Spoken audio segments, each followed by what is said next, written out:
Bismillahirrahmanirrahim. Assalamualaikum warahmatullahi wabarakatuh. Innal hamdalillah nahmaduhu wa nasta'inuhu wa nastaghfiruh wa na'udzu billahi min syururi anfusina wa min sayyiati a'malina. May yahdihillahu fala mudhillalah wa may yudlil fala hadiyalah. Asyhadu an la ilaha illallah wa asyhadu anna Muhammadan abduhu wa rasuluh. Allahumma salli ala Muhammad wa ala ali Muhammad kama sallaita ala Ibrahim wa ala ali Ibrahim wa barik ala Muhammad wa ala ali Muhammad kama barakta ala Ibrahim wa ala ali Ibrahim fil alamin innaka Hamidum Majid. Rabbi shrah li sadri wa yassir li amri wahlul 'uqdatam min lisani yafqahu qawli. Rabbi zidni ilman warzuqni fahman. Amin ya rabbal alamin. Alhamdulillah, perempuan, tuan-tuan semuanya, hari ini sudah masuk hari yang ke-11. Tak terasa 10 hari Ramadan telah berlalu, yang memang akhir zaman ini Rasulullah SAW telah menyebutkan iqtaraba, sungguh dekat zaman hari ini. Artinya buat benda kerja sikit tapi nampak macam cepat je masa itu berlalu. Demikianlah pusingan waktu yang Allah berikan pada tiap-tiap zaman. Puan-puan, tuan-tuan yang dirahmati oleh Allah, pada hari ini pilihan kita pada hari yang ke-11 nih ya, jatuh pada juzuk yang ke-11 surah At-Taubah. Ya, surah At-Taubah. Dan pagi ini kita akan mentadabbur dan merenungi 3 ayat dalam surah At-Taubah, yaitu ayat yang ke-117, 118 dan 119. Sila disimak semuanya. A'udzu billahi minasyaitonir rajim. Bismillahirrahmanirrahim. Laqad taballahu 'alan nabiyyi wal muhajirin wal ansari alladhina ittaba'uhu fi sa'atil usrah min ba'di ma kada yazighu qulubu fariqin minhum thumma taba 'alaihim innahu bihim ra'ufur rahim. وعلى الثلاثة الذين خلفوا حتى إذا ضاقت عليهم الأرض بما رحبت وضاقت عليهم أنفسهم وظنوا أن لا ملجأ من الله إلا إليه ثم تاب عليهم ليتوبوا إن الله هو التواب الرحيم. يا أيها الذين آمنوا اتقوا الله wa kunu ma'as sadiqin. Shadaqallahul azim. Ayat 117 menyebutkan secara maknanya, dan Allah telah menerima taubat nabinya, orang-orang muhajirin, orang-orang ansar yang mengikuti nabinya, untuk berperang pada saat atau suasana yang begitu susah, yang hampir-hampir hati mereka terpesong ya, untuk tidak mengikutinya. Kemudian mereka pun bertaubat, lalu Allah menerima taubat mereka. Itu disebabkan karena Allah itu maha belas kasih, yang belas kasihnya itu diarahkan untuk mengajak hamba-hambanya menuju surganya. Wallahu ra'ufur rahim. Kemudian ayat yang ke-118 menyebutkan, adapun 3 manusia yang ditangguhkan penerimaan taubatnya, sehingga bumi yang begitu luas itu nampak sempit bagi mereka, bahkan jiwa mereka pun terasa sempit. Kemudian mereka menyangka bahwa tidak ada tempat kembali ya, untuk berlindung daripada azab Allah, melainkan hanya kepadanya saja. Kemudian mereka pun kembali kepada Allah dengan bertaubat kepada Allah. Lalu Allah menerima taubat mereka agar supaya mereka sentiasa dalam pertaubatannya. Ya. Karena itu Allah maha penerima taubat, dan dia menerima taubat karena dia menghendaki hamba-hambanya itu menempati surganya. Ya. wa innallaha huwat tawwabur rahim.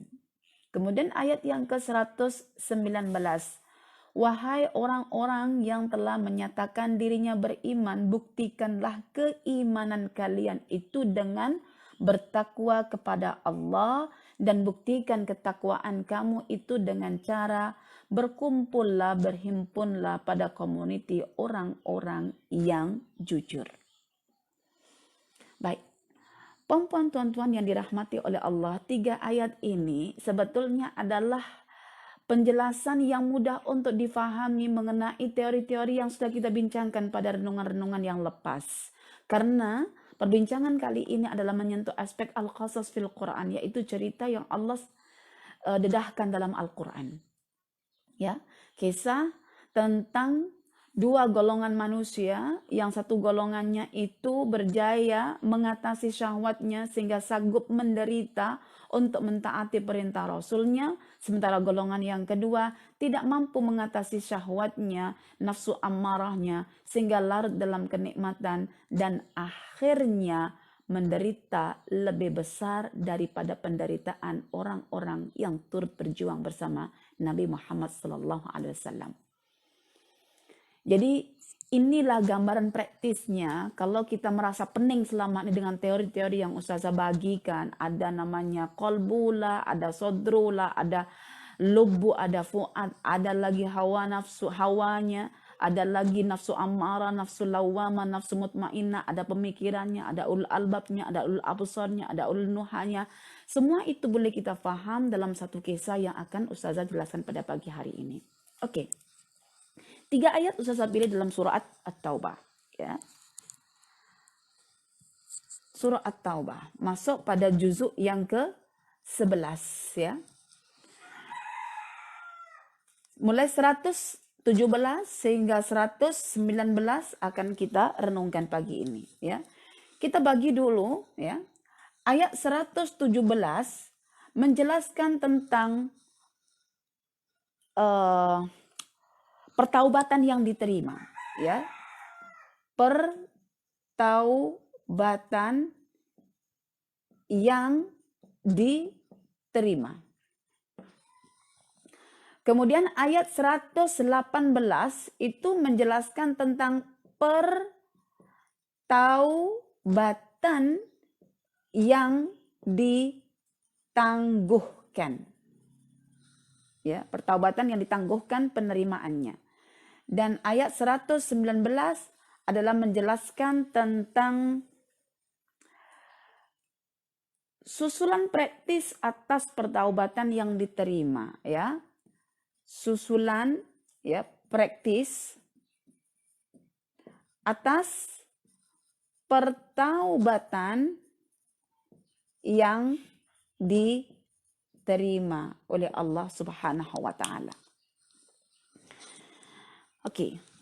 Jadi ini kerangkanya renungan pagi hari ini, yaitu tentang pertaubatan yang diterima kepada siapakah, ya? Siapakah objek yang diterima taubatnya tatkala mereka bertaubat, dan siapakah objek yang pertaubatannya itu belum diterima dan masih ditangguhkan dalam bentuk ujian. Kemudian selepas pertaubatan yang ditangguhkan itu diterima, apa bentuk susulan praktis atas pertaubatan yang telah diterima selepas ditangguhkan penerimaannya itu. Jadi bukan ketika hambanya itu bertaubat, terus diterima seketika itu, kadang-kadang melalui proses untuk diterima. Dan Allah menghargai proses yang dilalui oleh seseorang ketika pertaubatan itu diterima. Ya, proses ini yang akan membimbing manusia untuk jujur, ya. Sementara orang yang cenderung untuk mendapatkan hasilnya, maka dia akan memilih untuk berdusta, dan itu yang dilakukan oleh orang-orang munafik ketika Nabi Muhammad SAW kembali daripada perang Tabuk. Orang-orang munafik yang duduk dekat Madinah karena ingin mendapatkan pertaubatan yang segera diterima, maka mereka terus mengambil jalan pintas, yaitu ketidakjujuran ataupun kebohongan ke atas diri Nabi Muhammad SAW. Namun bagi orang yang menghargai akan proses yang dilalui menuju pertaubatan yang diterima, maka mereka memilih untuk jujur walaupun terasa menderita, namun hasil yang akan dicapai selepas kejujuran itu adalah kebahagiaan yang luar biasa, seolah-olah seseorang itu baru terlahir daripada rahim seorang ibu. Baik, selepas kita menguraikan makna tiap-tiap ayat tadi ikut terjemahan, maka kita buat pelbagai soalan untuk mendapatkan kejelasan atau kefahaman yang baik tentang tiap-tiap ayat. Kita mulakan pada ayat yang ke-117 ya. Laqad taballahu 'alan nabiyyi wal muhajirin wal ansar alladziina ittaba'uuhu fi sa'atil usrah min ba'di ma kada yazighu qulubu fariqum minhum ya. Tsumma taba 'alaihim innahu bihim raufur rahim.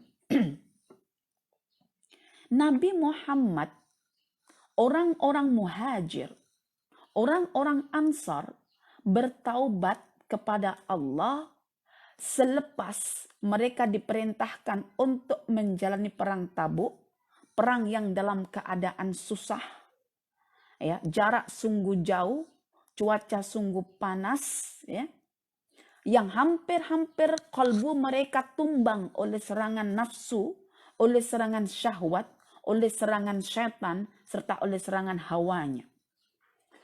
Tetapi ternyata akal mereka mampu mengatasi tekanan-tekanan daripada syahwat dan kawan-kawannya itu. Dan mereka menganggap ini adalah sebentuk kekurangan, ya, sebentuk dosa yang akhirnya mereka itu memohon ampun kepada Allah, bertaubat atas keadaan mereka yang dalam merespon perintah Allah itu hampir-hampir sahaja hati mereka ditumbangkan oleh dorongan-dorongan nafsu amarah, syahwat, syaitan, dan lain sebagainya. Ada semacam pertanyaan di sini yang mungkin terlintas dalam pikiran para pendengar Al-Quran. Bagaimana mungkin seorang nabi bertaubat? Bukankah Nabi Muhammad SAW itu maksum? Lalu atas kemaksumannya, mengapa Nabi bertaubat dan Allah menerima taubatnya? Adakah hal ini menunjukkan Nabi adalah seorang yang berdosa?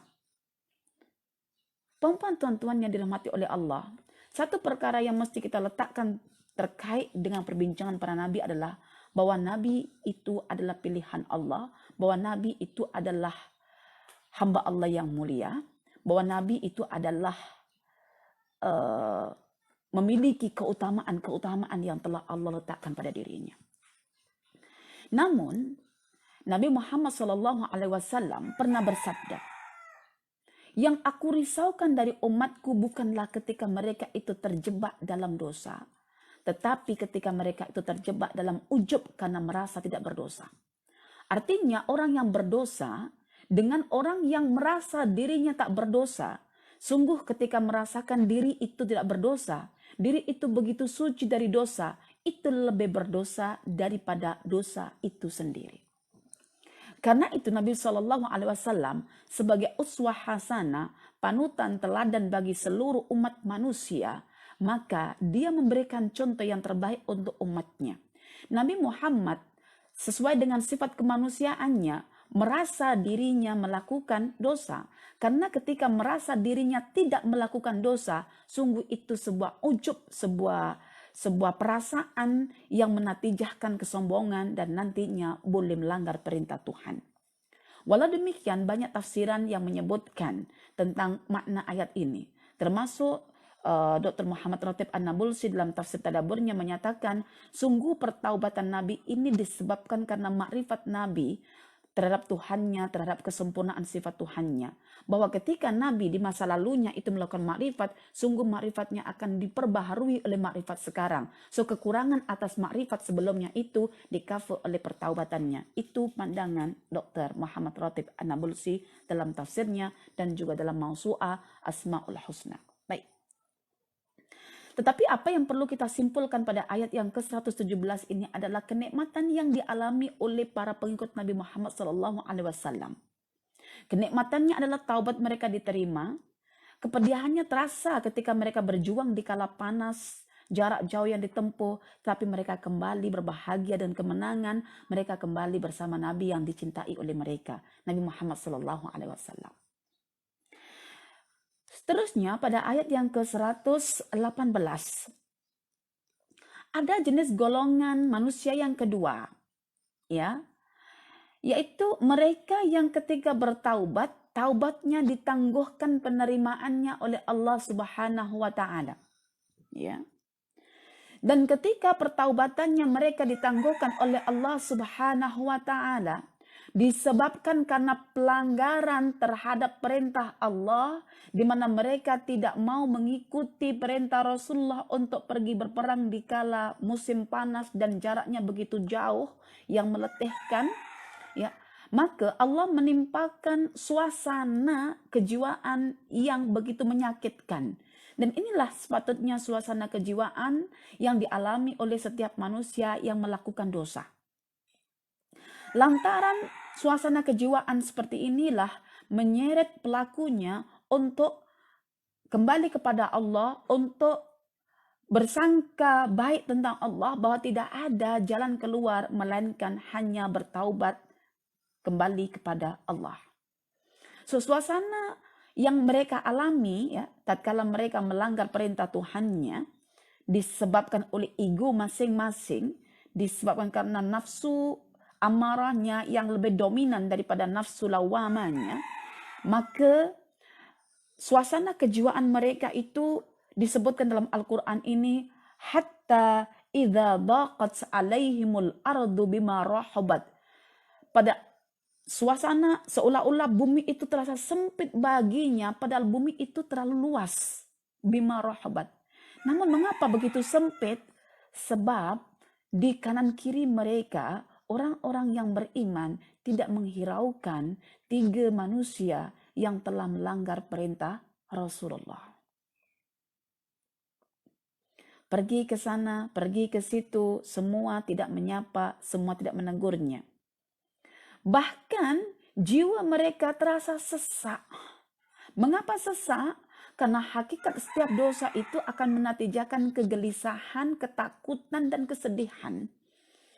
Dia akan menatijahkan kemaksiat, dosa itu akan menatijahkan efek atas kemaksiatannya.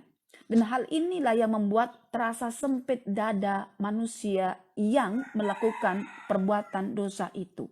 Ketakutan atas azab Allah membuat sempit jiwanya. Dan itu yang kita alami hari-hari.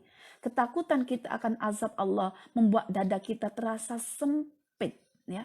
Sempit sehingga kita berusaha untuk melapangkannya, dan cara melapangkannya adalah dengan melakukan ketaatan yang berbentuk pertaubatan kepada Allah Subhanahu wa taala. Ya, karena pertaubatan itu akan menggugurkan dosa, dan dosa itulah yang akan menghilangkan rakan-rakannya yang berbentuk ketakutan, kesedihan, keresahan, dan kebimbangan. Puan-puan, tuan-tuan yang dirahmati oleh Allah, dan ketika mereka ini bertaubat, maka Allah pun menangguhkan pertaubatan mereka. Mengapa Allah menangguhkan pertaubatan mereka? Sebab mereka melanggar perintah. Karena itu, melanggar perintah sebetulnya lebih besar dosanya berbanding melanggar larangan Allah Subhanahu wa taala. Baik, tuan-tuan, apabila kita melihat ayat 118 ini untuk memahaminya, cara yang tepat untuk memahami kisah-kisah dalam Al-Quran, apalagi kisah-kisah itu terkait dengan sirah para sahabat, sirah Nabi Muhammad SAW, selalunya akan ada yang namanya asbabun nuzul, sebab-sebab yang melatar belakanginya.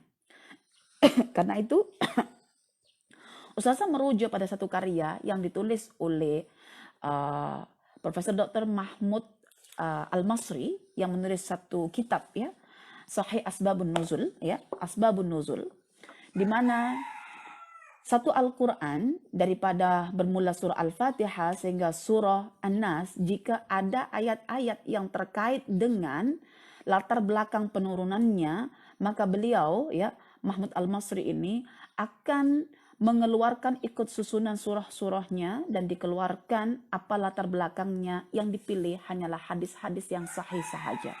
Ya.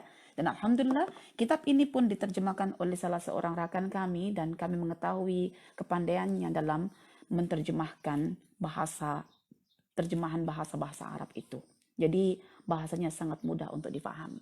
Jadi saya merujuk dalam memahami ayat 118 ini pada Sahih Asbabun Nuzul yang ditulis oleh Mahmud Al-Masri. Ceritanya begini, ya, mungkin saya ringkaskan. 3 orang yang dimaksudkan dalam surah At-Taubah ayat 118 itu adalah Ka'ab bin Malik, kedua adalah Murara bin Rabi'ah, ketiga adalah Hilal bin Umayyah.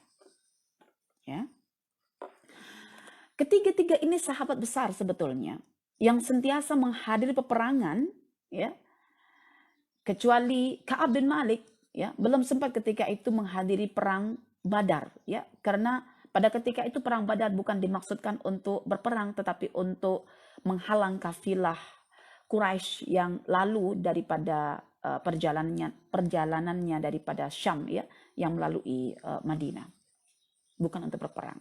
Tetapi Ka'ab bin Malik termasuk orang yang turut hadir dalam Bai'atul Aqabah. Baik. Kelebihannya Ka'ab bin Malik ini punya seorang anak yang anaknya itu perawi hadis. Sehingga dari anaknya inilah kita tahu siapa Ka'ab bin Malik itu. Ka'ab bin Malik itu salah seorang daripada ahli kitab, orang Yahudi, namun dia masuk Islam. Dan pada ketika turun perintah Allah untuk berperang, ya, perintah Rasulullah untuk berperang, yaitu perang Tabuk, Ka'ab bin Malik dianugerahkan oleh Allah kenikmatan, di mana dia belum merasakan kenikmatan kecuali pada masa itu. Dia memiliki 2 kendaraan, dia memiliki pakaian lebih, dia memiliki taman kebun-kebun yang menghasilkan buah-buahan, dia memiliki rumah. So ketika peperangan dilakukan oleh Rasulullah, Ka'ab bin Malik terjebak oleh kenikmatan yang ia ada bersamanya.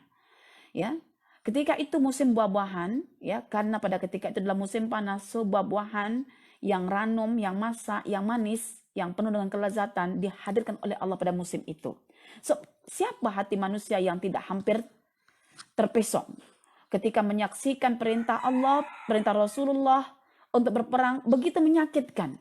Siapa yang tak kata perang itu menyakitkan? Sudahlah panas cuacanya, menempuh jarak yang begitu jauh ke Tabuk, lepas itu di sana akan terdedah sama ada mati ataupun selamat ataupun terluka. So Ka'ab bin Malik termasuk pribadi yang terjebak oleh kenikmatan yang ditawarkan oleh syahwatnya, oleh nafsu amarahnya, oleh hawanya, bahkan oleh bisikan syaitan. Maka dia pun tidak mengikuti peperangan. Maka ketika Rasulullah SAW dan para sahabat yang berperang, sempat Rasulullah bertanya pada sahabatnya, di mana Ka'ab bin Malik? Maka sahabatnya mengatakan, sungguh dia terjebak oleh kemewahan dirinya, oleh penampilannya. Maka ketika Nabi Muhammad SAW mengarungi peperangan dan berjaya memenangkan peperangan, Nabi Muhammad balik ke Madinah. Dan seperti kebiasaannya, Nabi Muhammad akan menuju ke masjid dan sholat 2 rakaat di masjid itu. Maka berbondong-bondonglah semua orang-orang munafik yang ada di Madinah untuk menyampaikan alasannya kepada Rasulullah SAW. Dan Rasulullah SAW menerima alasan mereka. Ya, secara zahirnya Rasulullah menerima alasan orang-orang munafik itu, namun secara batinnya Rasulullah menyerahkannya kepada Allah Subhanahu wa Ta'ala. Di Madinah ketika itu hanyalah ada orang-orang tua yang lemah yang beruzur, dan orang-orang munafik, dan 3 orang sahabat yang terjebak oleh kenikmatan itu. Maka giliran Ubay bin Ka'ab, dia datang ke masjid untuk menyatakan alasannya kepada Nabi. Dan ketika itulah terdetik dalam hati Ka'ab untuk berdusta. Tetapi ketika mendekat dengan Nabi, hilanglah keinginan untuk berdusta itu. Padahal kata Ka'ab bin Malik, ya, dalam riwayat semuanya, riwayat yang sahih dalam riwayatnya Imam Al-Bukhari, muttafaq alaihi, Imam Bukhari dan Muslim, bahwa ketika Ka'ab bin Malik di dekat Rasulullah, dia kata dalam hatinya, sungguh saya seorang diplomatik yang handal, yang hebat. Saya boleh ketika itu berdusta untuk menyelamatkan diri saya seperti layaknya orang-orang munafik. Namun saya memilih untuk jujur. Mengapa? Dia kata, kalau saya berdusta, memang Rasulullah akan ridha, akan berdoa, akan menerima pertaubatanku. Namun Allah yang Maha Tahu tentu akan memberitahukan hal itu kepada Rasulullah. Lalu Rasulullah akan murka kepada saya. Kalau saya jujur pun, seketika itu Rasulullah terus tahu. Dan ketika dia murka, tentu sama saja. Kedua-duanya murka. Tapi akan lebih murka lagi kalau saya berdusta karena Allah yang akan memberitakannya kepada Rasulullah. Maka saya memilih untuk jujur. Dan apakah konsekuensi atas kejujuran itu? Jujur itu sungguh pahit hasilnya. Ya, sungguh pahit akan perkara yang dialaminya. Namun pada kesudahannya terasa manis, ya, terasa manis. Jujur itu pada awalnya pahit, akhirnya manis. Dusta itu pada awalnya itu manis, pada akhirnya itu pahit. Dan dustalah yang ditempuh oleh orang munafik, dan jujur itu yang ditempuh oleh Ka'ab bin Malik. Maka ketika dia mengatakan, wahai Rasulullah, tidak ada alasan bagiku untuk tidak mengikuti peperangan itu, namun aku terjebak oleh kenikmatan diriku. Maka Rasulullah mengatakan, dalam hal ini kembalilah engkau, karena pertaubatanmu ditangguhkan oleh Allah penerimaannya. Maka Ka'ab bin Malik kembali dalam keadaan hatta idza daqat alaihimul ardu bima rahabat wa daqat alaihim anfusuhum. Terasa sempit jiwanya. Sebab apa? Rasulullah memerintahkan para sahabatnya untuk memulaukan Ka'ab bin Malik. Bahkan ketika Ka'ab bin Malik mendatangi Abu Qatadah yang merupakan sepupunya sendiri, Ka'ab bin Malik mengucapkan salam sambil memanjat dinding rumah sepupunya itu, tetapi sepupunya tidak membalas ucapan salam itu. Bahkan ketika Ka'ab bin Malik mendatangi Rasulullah mengucapkan salam pun Rasulullah tidak membalas salam itu. Bahkan ketika Ka'ab bin Malik mendatangi pasar-pasar untuk menyapa para sahabat, mereka pun memalingkan muka dan tidak menjawab salam Ka'ab bin Malik. Maka Allah menguji Ka'ab bin Malik selama 50 hari untuk menentukan kualiti pertaubatannya itu diterima. Dan ketika diuji oleh Allah, datanglah utusan daripada Raja Ghassan untuk menyatakan lamaran ataupun pelawaan ya kepada Ka'ab bin Malik. Utusan itu datang dan mengatakan dalam suratnya, wahai Ka'ab bin Malik, sungguh engkau dihinakan di tempatmu sendiri. Apa kata? Engkau datang ya kepada Raja Ghassan dan engkau akan diberikan segala bentuk kenikmatan yang engkau inginkan. Ka'ab bin Malik seorang yang pandai karena dia ahli kitab. Lalu dia membakar tulisan surat itu di atas tungku apinya, ya, dibakar. Dia lebih memilih untuk meneruskan kejujurannya dalam pertaubatan itu. Datang terus ujian menimpa Ka'ab bin Malik sampai pada akhirnya pada hari yang ke-40 Rasulullah SAW mengatakan, wahai Ka'ab, ya, tolong pisahkan dirimu daripada istrimu. Rasulullah mengatakan hal itu pada Ka'ab bin Malik dan juga kepada dua sahabatnya lagi yang tertinggal itu, yang ditangguhkan pertaubatannya itu. Rasulullah mengatakan, Ka'ab mengatakan, adakah ini bermakna perceraian Rasulullah? Tidak, tapi jangan kamu kumpuli. Subhanallah, inilah sebetulnya melanggar perintah itu dosanya besar. Sebab apa? Sebab hukuman seperti ini sampai dia pun harus dipisahkan. Bukankah pemisahan antara suami istri, perceraian itu berlaku ketika pasangan itu kufur? Ya, salah satu di antaranya. Tetapi ini karena tidak kufur, cuma melanggar perintah Allah, perintah Rasulnya, maka semi perceraian, yaitu tidak dibenarkan untuk menyentuh istrinya, itu diberlakukan oleh Rasulullah SAW untuk ketiga manusia ini. Masya Allah. Maka istrinya pun diperintahkan oleh Ka'ab agar balik ke rumah keluarganya. Ka'ab seorang diri menantikan pertaubatannya pada hari yang ke-40. Namun pertaubatannya tidak diterima oleh Allah sampai hari yang ke-41-42. Sehinggalah taubat itu diterima pada hari yang ke-50 pada waktu subuh hari. Pada waktu subuh itulah Ka'ab bin Malik mendengarkan pekikan suara daripada salah seorang sahabatnya bahwa pertaubatan Ka'ab bin Malik yang tadinya ditangguhkan diterima oleh Allah. Karena kegembiraan Ka'ab bin Malik itu, dua pakaian kebesarannya yang ada bersamanya itu terus dikenakan kepada orang yang memberikan kabar gembira itu, dan dia meminjam pakaian orang lain untuk dikenakan. Dan selepas itulah Ka'ab bin Malik mengatakan, "Wahai diri, sungguh diri ini hanya akan menghiasi sisa-sisa hari, sisa-sisa umur yang berbaki ini dengan kejujuran sahaja." Maka ketika itulah Ka'ab bin Malik berazam untuk sentiasa dalam keadaan jujur, sebab dia mengambil hikmah daripada kesudahan di sebalik kejadian yang dia alami. Begitu bahagia dirinya ketika mendapatkan pertaubatannya itu diterima. Seperti bahagianya Allah ketika berdepan dengan hamba-hambanya yang menyadari kesalahan dirinya lalu bertaubat kepada Allah Ta'ala. Baik. Dan Rasulullah mengatakan, "Berbahagialah engkau wahai Ka'ab bin Malik. Sesungguhnya inilah hari yang terbaik bagimu semenjak engkau dilahirkan oleh ibumu."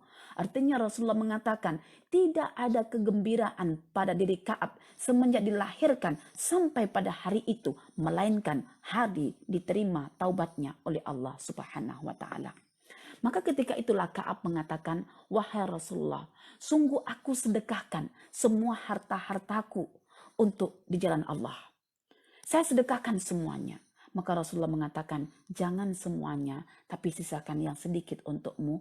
Maka Ka'ab bin Malik menyisakan kebun yang ada di Khaybar untuk dirinya, bakinya dia sedekahkan untuk Rasulullah agar dimanfaatkan oleh umat Islam ya ketika itu.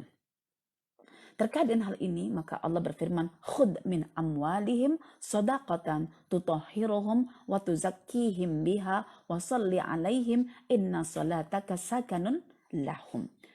Ambillah wahai Muhammad harta yang mereka sedekahkan selepas mereka bertaubat itu. Karena apa? Harta itu bentuk penyucian atas harta yang ada, sekaligus bentuk penyucian atas jiwa mereka. Ambillah dan doakan mereka, karena doamu akan dapat menenangkan jiwa-jiwa mereka. Masya Allah, puan-puan, tuan-tuan yang dirahmati oleh Allah. Itulah kisah Ka'ab bin Malik.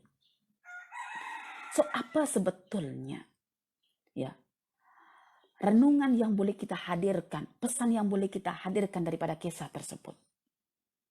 Puan-puan, tuan-tuan yang dirahmati oleh Allah. Persepsi setiap hamba terhadap sesuatu bukan menjadi tolak ukur atas kebaikan atau keburukan, atas maslahah ataupun mafsadat. Kita telah membuktikan persepsinya Ka'ab bin Malik ketika itu. Bahwa secara persepsi perasaan, ikutkan rasa, yang baik itu adalah duduk rumah. Yang bermanfaat adalah duduk dekat rumah. Tetapi persepsi hamba bukanlah kayu ukur atas manfaat ataupun mafsadah, atas kebenaran atau kebatilan, atas kebaikan ataupun keburukan. Bukan. Terkait dalam hal ini, Allah mengingatkan kita dalam Al-Quran surah Al-Baqarah ayat 216. Kutiba alaikumul qitalu wa huwa kurhul lakum wa asa an takrahu syai'an wa huwa khairul lakum wa asa an tuhibbu syai'an wa huwa syarrul lakum wallahu ya'lamu wa antum la ta'lamun. Ramai orang berpersepsi bahwa perang itu sesuatu yang tidak baik maka dibenci. So, rasa benci, rasa suka itu persepsi. Dan itu bukan tolak ukur. Karena itu Quran membatalkannya. Ramai orang ya yang mengatakan ketika itu perang itu tidak baik. Perang itu tidak disukai. Perang itu amat dibenci secara mazhab perasaan.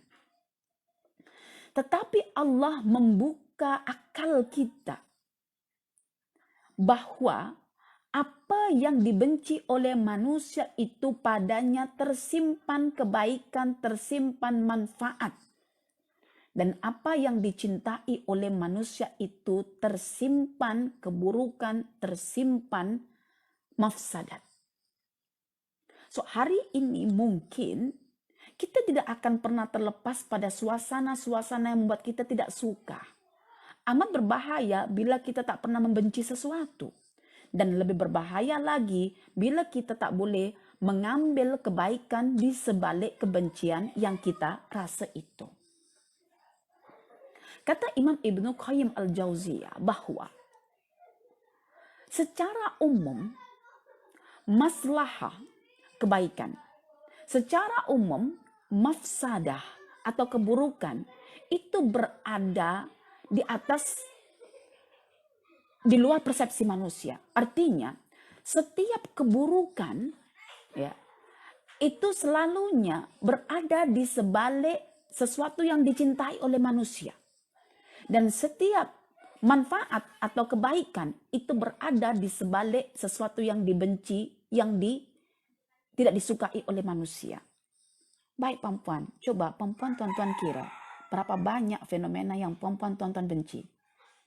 Dan berapa banyak kebaikan dan manfaat itu kita lepaskan begitu saja karena belum memahami tentang hakikat kebaikan dan keburukan itu. Secara umumnya kebaikan itu berada pada sesuatu yang dibenci oleh manusia. Maslahat ada di sebalik sesuatu yang dibenci oleh manusia. Karena itu kita boleh cek pada kisahnya Ka'ab bin Malik dan para sahabat lain yang turut berperang. Ya, Ka'ab bin Malik mendapatkan apa? Keburukan di sebalik sesuatu yang dia cinta. Dan para sahabat mendapatkan apa? Kebaikan di sebalik sesuatu yang ia benci. Maka jangan pernah menjadikan rasa itu sebagai kayu ukur. Tapi jadikanlah perintah Allah, larangan Allah yang telah disebutkan dalam syariatnya itu sebagai kayu ukur. Ya. Bermakna setiap apa yang kita rasa tak suka, sila kembalikan kepada nas Quran dan sunnah. Apa yang tak disuka bila diperintahkan oleh Allah, jangan menggunakan mazhab rasa tak suka, tapi gunakanlah perintah Allah itu. Bukankah iblis jatuh itu lantaran mazhab rasa? Merasa dirinya itu lebih baik.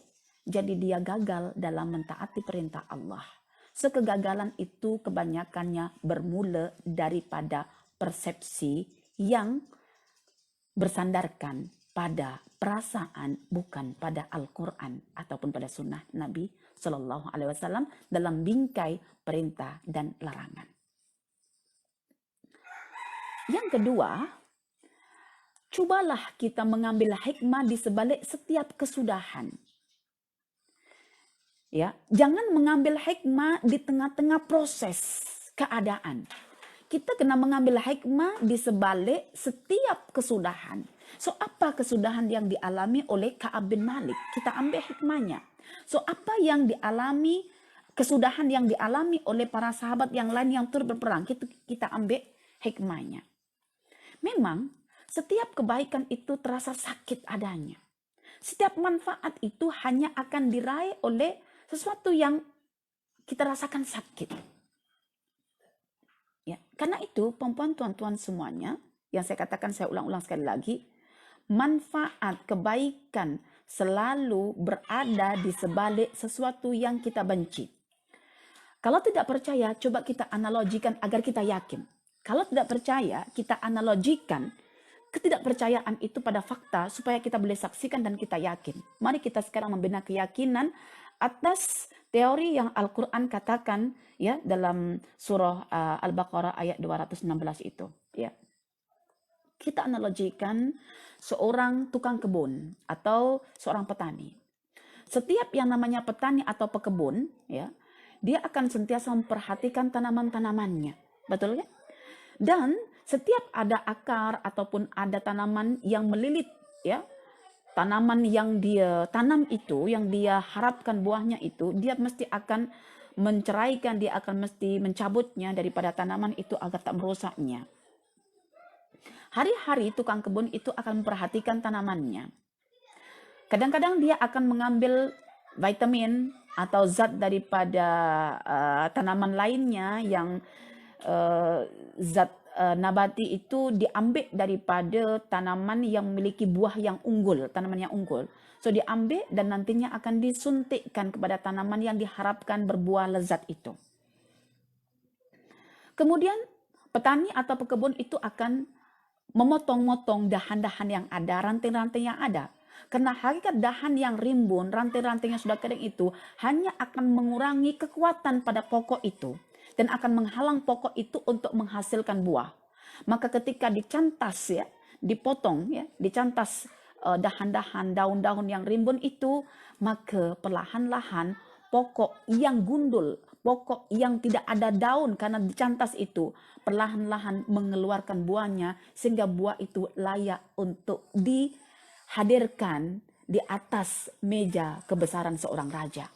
Karena terlalu lazatnya buah itu. Mungkin kita pernah melihat fakta. Orang yang bertanam pokok anggur. Anggur tidak akan berbuah ketika daunnya begitu lebat. Kita juga tidak akan menghasilkan ketaatan yang baik bila kita dikelilingi oleh nikmat yang begitu banyak.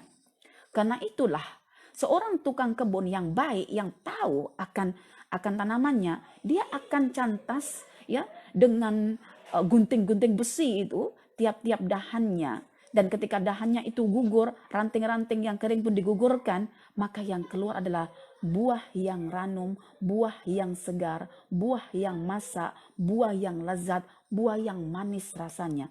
Itu cara orang berkebun.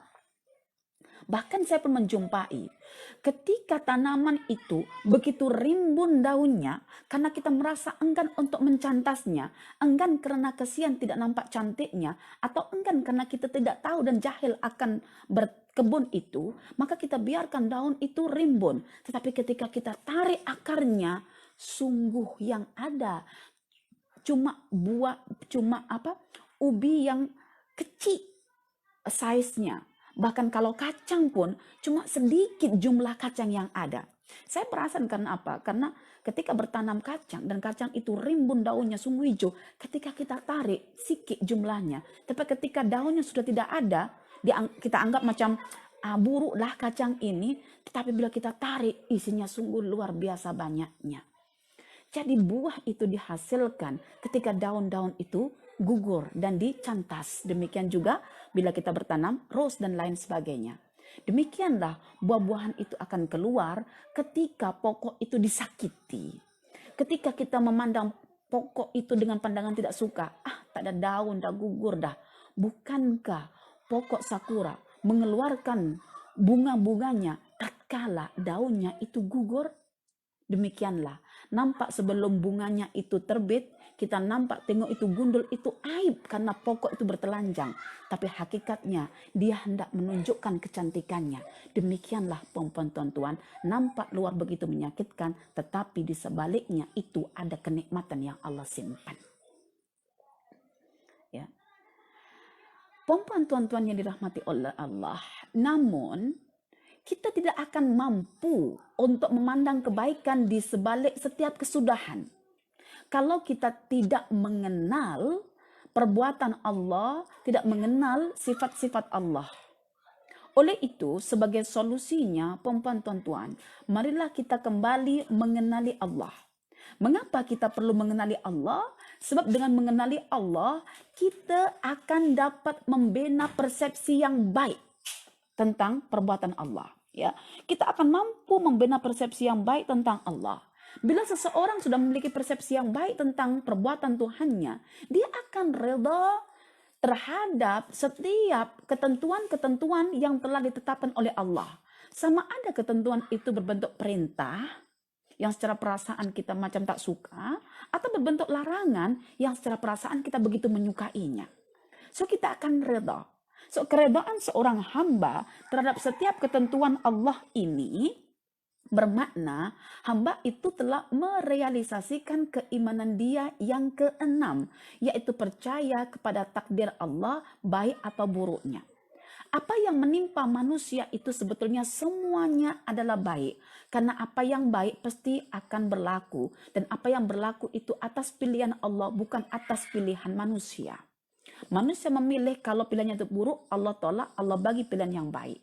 Manusia kalau pilihan yang baik, Allah makbulkan, Allah wujudkan ya, itu pun termasuk bagian daripada pilihan Allah Subhanahu wa Ta'ala. So, takdir Allah yang menimpa manusia yang berbentuk perintah atau larangan atau sesuatu yang kita tak menyukainya atau yang kita menyukainya, itu berasaskan atas ilmu Allah. Dan ilmu Allah itu berasaskan pada hikmahnya. Dan hikmahnya itu berasaskan pada kemaslahatan hamba. So, setiap ketentuan Allah tidak akan lepas dari 4 perkara. Satu, berasaskan pada hikmahnya, yaitu kehakimannya. 2, berasaskan kepada kasih sayangnya, rahmatnya. 3, berasaskan kepada keadilannya. Dan 4, berasaskan pada kemaslahatan. So, ini takdir yang Allah pilih untuk kita. Karena itu setiap apa yang menimpa kita itu adalah baik. Walaupun dosa yang kita lakukan itu juga baik untuk kita. Tetapi baiknya itu bukan mutlak, tapi baik bersyarat. Perempuan tuan-tuan, saya nak bagi kata kunci di sini yang selama ini saya belum menjelaskan dalam kelas saya. Bahwa apa yang menimpa kita, dulu saya katakan itu semua baik untuk kita. Tetapi baik itu ternyata ada syarat, bukan bersifat mutlak. Ya, baiknya adalah ketika misalnya dosa itu kita lakukan, maknanya takdir menentukan bahwa kita adalah orang berdosa. Dosa itu akan jadi baik untuk kita apabila, syaratnya nih, apabila kita sadar dan kita kembali kepada Allah dan kita menuju pertaubatan kepada Allah. Dan inilah yang dicontohkan oleh Ka'ab bin Malik. So, apa yang menimpa Ka'ab bin Malik ketika itu, yang tak mampu untuk mengontrol syahwatnya, terjatuh dalam kenikmatan dunia, lalu dia berdosa, lalu terasa sesak dadanya, lalu dia sadar tidak ada tempat kembali melainkan hanya kepada Allah. Lalu dia tahu dan dia kembali kepada Allah. Lalu Allah uji pertaubatannya. Pada hari yang ke-50 Allah terima. So, inilah yang terbaik untuk manusia. Baik perempuan tuan-tuan semuanya. Ternyata Allah itu Rauf, penuh belas kasih pada kita, maka dia terima taubat kita. Allah itu Tawwab, maka dia mengajak kita untuk bertaubat dengan melalui suasana-suasana yang tidak menenangkan jiwa kita. Allah itu Rahim, dengan pertaubatannya itu, maka Allah mengajak kita untuk menikmati surganya di akhirat nanti. Maka ingatlah perempuan tuan-tuan, kepedihan tatkala kita melanggar perintah Allah itu lebih besar daripada kepedihan tatkala kita ikut apa perintah Allah. Dua-duanya pedih, tapi sebagai orang yang berakal, mari kita pilih mana kepedihan yang lebih besar, kita tinggalkan, mana yang kepedihan lebih kecil, kita amalkan, kita jalankan, ya, supaya kita selamat di dunia maupun di akhirat. Wallahu a'lam bissawab. Aqulu qauli hadza wa astaghfirullah li wa lakum. Wassalamualaikum warahmatullahi wabarakatuh. Ya.